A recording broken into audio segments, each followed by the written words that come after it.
Mahabharata, condensed into English verse by Romesh C. Dutt, 1899. The Epic of the Bharatas, Book 1. Wrathful sons of Dhritarashtra, born of Kuru's royal race, righteous sons of noble Pandu, God-born men of godlike grace, skill in arms attained these princes from a Brahmin warrior bold, Drona, priest and proud preceptor, peerless chief of days of old. Outspake Drona to the monarch in Hastina's royal hall, spake to Bhishma and to Kripa, spake to lords and courtiers all. Mark the gallant princes, monarch, trained in arms and warlike art. Let them prove their skill and valor, rein the steed and throw the dart. Answered then the ancient monarch, joyful was his royal heart. Best of Brahmins and of warriors, nobly hast thou done thy part. Name the place and fix the moment, hold a royal tournament. Publish wide the laws of combat, publish for thy king's consent. Sightless roll these orbs of vision, dark to me is noonday light. Happier men will mark the tourney and the peerless princes fight. Let the good and wise Vidura serve thy mandate and behest. Let a father's pride and gladness fill this old and cheerless breast. Forthwith went the wise Vidura, to his sacred duties bound. Drona, blessed with skill and wisdom, measured out the tourney ground. Clear of jungle was the meadow, by a crystal fountain graced. Drona on the lighted altar holy gifts and offerings placed. Holy was the star auspicious, and the hour was calm and bright. Men from distant town and hamlet came to view the sacred rite. Then arose white stately mansions built by architects of fame, decked with arms for Kuru's monarch and for every royal dame. And the people built their stages circling round the listed green, and the nobles with their white tints graced the fair and festive scene. Brightly dawned the festal morning, and the monarch left his hall, Bhishma and the pious Kripa with the lords and courtiers all. And they came unto the mansions, gay and glittering gold encased, decked with gems and rich Baidurya, and with the strings of pearls belaced. Fair Gandhari, queen of Kuru, Pritha Pandu's widowed dame, ladies in their gorgeous garments, maids of beauty and of fame, mounted on their glittering mansions where the tints harmonious blend, as on Meru's golden mountain queens of heavenly gods ascend. And the people of the city, Brahmins, Vaisvas, Ksatras bold, men from stall and loom and anvil, gathered thick the young and old. And arose the sound of trumpet and the surging people's cry, like the voice of angry ocean, tempest-lashed, sublime and high. Came the saintly white-robed Drona, white his sacrificial thread, white his sandal mark and garlands, white the locks that crowned his head. With his son renowned for valor walked forth Drona, radiant high. So the moon with Mars conjoined walked upon the cloudless sky. Offerings to the gods immortal then the priestly warrior made. Brahmins with their chanted mantra worship and obeisance paid. And the festive note of Sankha mingled with the trumpet sound. Throngs of warriors various armed came unto the listed ground. Chapter 2. The Princes. Gauntleted and jewel-girdled, now the warlike princes came, with their stately bows and quivers, and their swords like wreaths of flame. Each behind his elder stepping, good Yudhisthira first of all, each his wondrous skill displaying, held the silent crowds in thrall. And the men in admiration marked them with a joyful eye, or by sudden panic stricken, stooped to let the arrow fly. Mounted on their rapid coursers, off the princes proved their aim, racing hit the target with arrows lettered with their royal name. With their glinting, sunlit weapons shone the youths, sublime and high. More than mortals seemed the princes, bright Gandharvas of the sky. Shouts of joy the people uttered, as by sudden impulse driven, mingled voice of tens of thousands struck the pealing vault of heaven. Still the princes shook their weapons, drove the deep resounding car, or on steed or tusker mounted, waged the glorious mimic war. Mighty sword and ample buckler, ponderous mace the princes wield.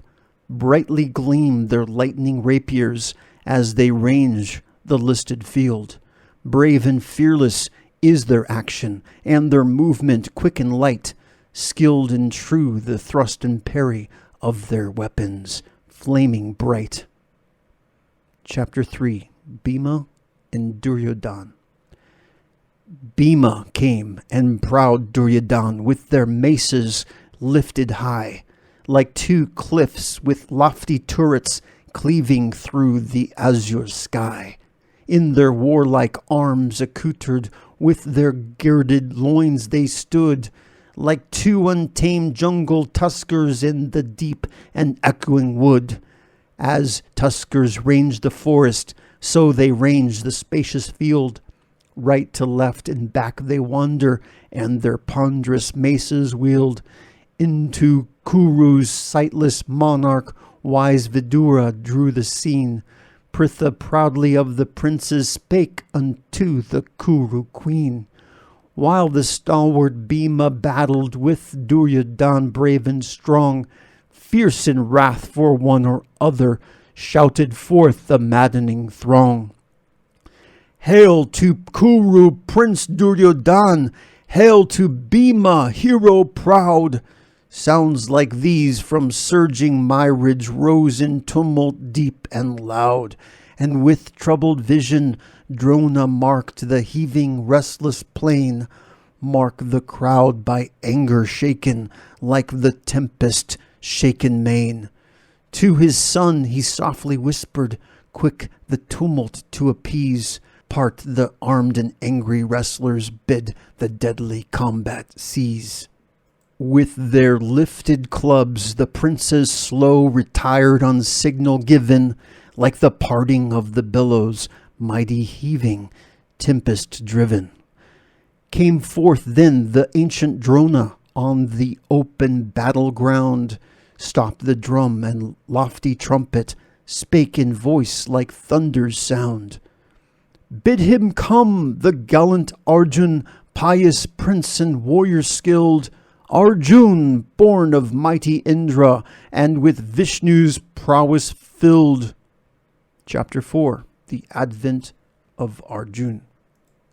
Gauntleted and jewel-girdled, with his bow of ample height, archer Arjun, pious-hearted, to the gods performed a rite. Then he stepped forth proud and stately, in his golden mail encased, like the sunlit cloud of evening, with the golden rainbow graced. And a gladness stirred the people all around the listed plain.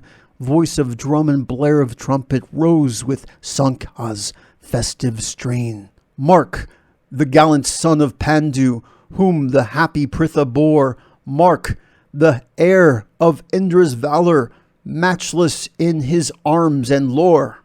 Mark, the warrior young and valiant, peerless in his skill of arms. Mark, the prince of stainless virtue, decked with grace and varied charms. Pritha heard such grateful voices borne aloft into the sky. Milk of love suffused her bosom, tears of joy was in her eye. And where rested Kuru's monarch, joyous accents struck his ear, and he turned to wise Vidura, seeking for the cause to hear. Wherefore, like the voice of ocean, when the tempest winds prevail, rise the voices of the people, and the spacious skies assail? Answered him the wise Vidura, it is Pritha's gallant boy, godlike moves in golden armor, and the people shout for joy. Pleased am I, so spake the monarch, and I bless my happy fate. Pritha's sons, like fires of Yajna, sanctify this mighty state. Now the voices of the people died away, and all was still. Arjun to his proud preceptor showed his might and matchless skill. Towering high or lowly bending, on the turf or on his car, with his bow and glistening arrows, Arjun waged the mimic war.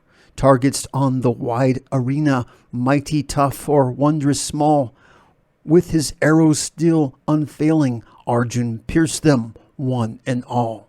Wild boar shaped in plates of iron coursed the wide extending field. In its jaws 5 glistening arrows sent the archer wondrous skilled. Cowhorn by a thread suspended was by winds unceasing swayed. 21 well-aimed arrows on this moving mark he laid. And with equal skill his rapier did the godlike Arjun wield, whirling round the mace of battle, ranged the spacious tourney field. Chapter 5. The Advent of Karna. Now the feats of arm are ended, and the closing hour draws nigh. Music voice is hushed in silence, and dispersing crowds pass by. Hark! Like welkin shaking thunder wakes a deep and deadly sound. Clank and din of warlike weapons burst upon the tinted ground. Are the solid mountains splitting? Is it bursting of the earth? Is it tempest pealing accent whence the lightning takes its birth? Thoughts like these alarm the people, for the sound is dread and high. To the gaze of the arena turns the crowd with anxious eye. Gathered round Preceptor Drona, Pandu's sons, in armor bright, like the 5-starred constellation round the radiant queen of night. Gathered round the proud Duryodhan, dreaded for his exploits done, all his brave and warlike brothers, and Preceptor Drona's son. So the gods encircled Indra, thunder-wielding, fierce and bold, when he scattered Danu's children in the misty days of old. Pale before the unknown warrior, gathered nations part in twain, conqueror of hostile cities, lofty Karna treads the plain. In his golden mail accoutred, and his rings of yellow gold, like a moving cliff in stature, armed comes the chieftain bold. Pritha yet unwedded bore him, peerless archer on this earth, portion of the solar radiance, for the sun inspired his birth. Like a tusker in his fury, like a lion in his ire, like the sun in noontide radiance, like the all-consuming fire. Lion-like in build and muscle, stately as a golden palm, blessed every manly virtue, peerless, dauntless, proud, and calm. With his looks serene and lofty, field of war the chief surveyed, scarce to Kripa or to Drona honor and obeisance made. Still the panic-stricken people viewed him with unmoving gaze. Who may be this unknown warrior? Questioned they in hushed amaze. And then in voice of pealing thunder spake fair Pritha's eldest son, unto Arjun Pritha's youngest, each alas to each unknown. All thy feats of weapons, Arjun, done with vain and needless boast, these and greater I accomplish, witness be this mighty host. Thus spake proud and peerless Karna, in his accents deep and loud, and as moved by sudden impulse, joyous rose the listening crowd. And a gleam of mighty transport glows in proud Duryodhan's heart, flames of wrath and jealous anger from the eyes of Arjun start. Drona gave the word, and Karna, Pritha's war-beloving son, with his sword and his arrows did the feats by Arjun done. Chapter 6. The Rival Warriors. Joyful was the proud Duryodhan, gladness gleamed upon his face, and he spake to gallant Karna with a loving fond embrace. Welcome, mighty armed chieftain, thou hast victor's honours won. Thine is all my wealth and kingdom. Name thy wish, and it is done. Answered Karna to Duryodhan, Prince, thy word is good as deed, but I seek to combat Arjun and to win the victor's meed. Noble is the boon thou seekest, answered Kuru's prince of fame. Be a joy unto your comrades, let the foemen dread thy name. Anger flamed in Arjun's bosom, and he spake in accents rude unto Karna, who in triumph, calm and proud and fearless stood. Chief, who cometh uninvited, pratest in thy lying boast, thou shalt die the death of braggarts, witness be this mighty host. Karna answered calm and proudly, Free this listed field to all. Warriors enter by their prowess, wait not, Arjun, for thy call. Warlike chieftains take their place by their strength of arm and might, and their warrant is their falchion. Valor sanctifies their right. Angry word is coward's weapon. Arjun, speak with arrows keen, till I lay thee witness Drona low upon the listed green. Drona gave the word impartial. Wrathful Arjun, dread of foes, parted from his loving brothers, in his glistening arms arose. Karna clasped the Kuru's princes, parted from them one and all. With his bow and ample quiver proudly stepped the warrior tall. Now the clouds with lurid flashes gathered darkling thick and high. Lines of cranes like gleams of laughter sailed across the gloomy sky. Rain god Indra over Arjun watched with father's partial love. Sun god Surya over Karna shed his light from far above. Arjun stood in darkening shadow by the inky clouds concealed. Bold and bright in open sunshine, radiant Karna stood revealed. Proud Duryodhan and his brothers stood by Karma calm and bold. Drona stood by gallant Arjun and brave Bhishma, warrior old. Women, too, with partial glances viewed the one or other chief, but by equal love divided silent Pritha swooned in grief.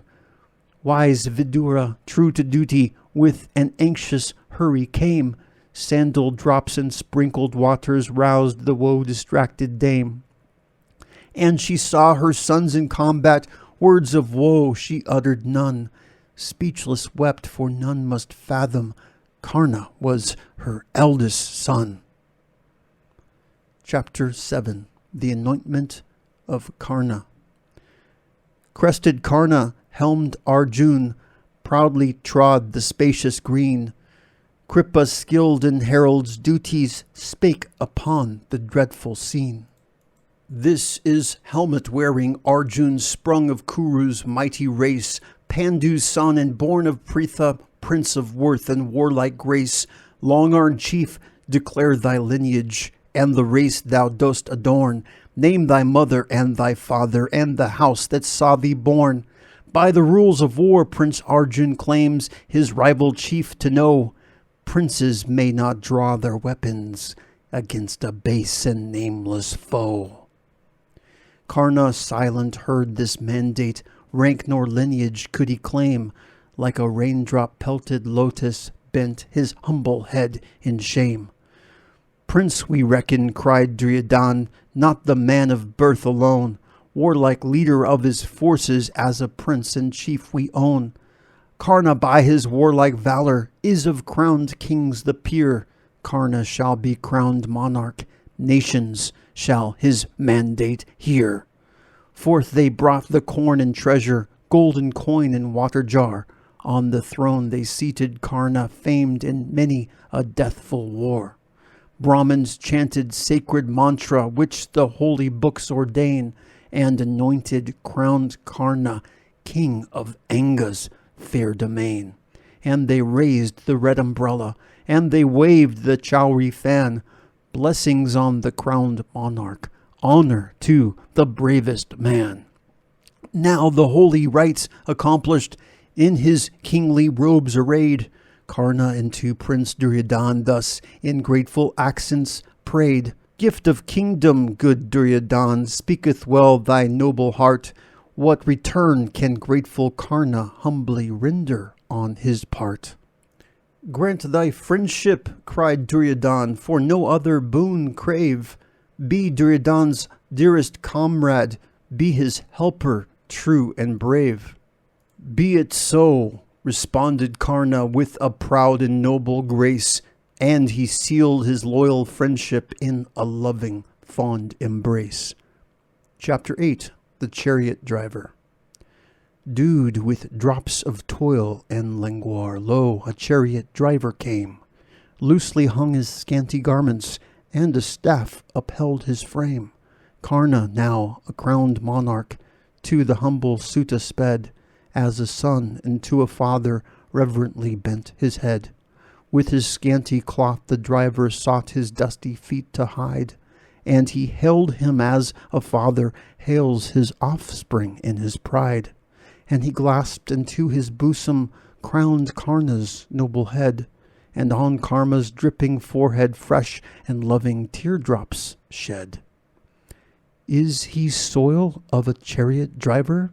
Doubts arose in Bhima's mind, and he sought to humble Karna with reproachful words unkind. Wilt thou, high descended hero, with a Kuru cross thy brand? But the goad of cattle drivers better suits my friend, thy hand. Wilt thou, as a crowned monarch, rule a mighty nation's wheel? As the jackals of the jungle, sacrificial offerings steal? Quivered Karna's lips in anger, word of answer spake he none, but a deep sigh shook his bosom, and he gazed upon the sun. Chapter 9. Close of Day. Like a lordly tusker rising from a beauteous lotus lake, rose Duryodhan from his brothers, proudly thus to Bhima spake. With such insults seek not, Bhima, thus to cause a warrior grief. Bitter taunts but ill befit thee, warlike, tiger-waisted chief. Proudest chief may fight the humblest, for, like river's noble course, noble deeds proclaim the warrior, and we question not their source. Teacher Drona, priest and warrior, owns a poor and humble birth. Kripa, noblest of the Gautamas, springeth from the lowly earth. Known to me thy lineage, Bhima, thine and of thy brothers four. Amorous gods your birth imparted, so they say in days of yore. Mark the great and gallant Karna, decked in rings and weapons fair. She, dear, breeds not lordly tigers in her poor and lowly lair. Karna comes to rule the wide earth, not fair Anga's realms alone, by his valor and his virtue, by the homage which I own. And if prince or armed chieftain doth my word or deed gainsay, let him take his bow and quiver, meet me in a deadly fray. Loud applauses greet the challenge and the people's joyful cry, but the thickening shades of darkness fill the earth and evening sky, and the red lamps' fitful luster shone upon the field around. Slowly with the peerless Karna, proud Duryodhan left the ground. Pandu's son with warlike Drona mark the darksome close of day, and with Kripa, with Bhishma, homeward silent bent their way. Arjun is the gallant victor, valiant Karna's won the day. Prince Duryodhan is the winner, various thus the people say. By some secret sign apprised Pritha knew her gallant boy, saw him crowned king of Anga with a mother's secret joy. And with greater joy Duryodhan fastened Karna to his side.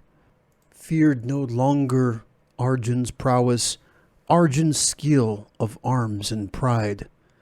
Even Yudhisthira reckoned Karna mightiest warrior on the earth, half misdoubted Arjun's prowess, Arjun's skill, and warlike worth.